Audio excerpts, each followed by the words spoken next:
Hi!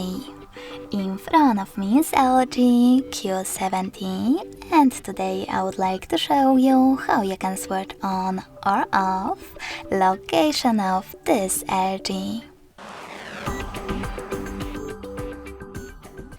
Begin by opening Tab menu.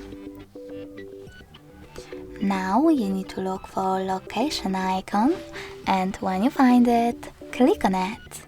As you can see, mine is over here. So when I click, it's white. That means that location is enabled, but you can always disable it by clicking on the same icon again. If you wish to, you can always go into settings and look for location section instead.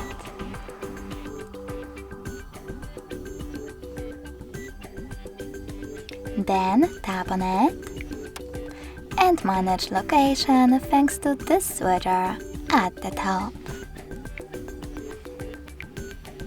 Thanks so much for watching. If you enjoyed this video, leave a like, comment and subscribe.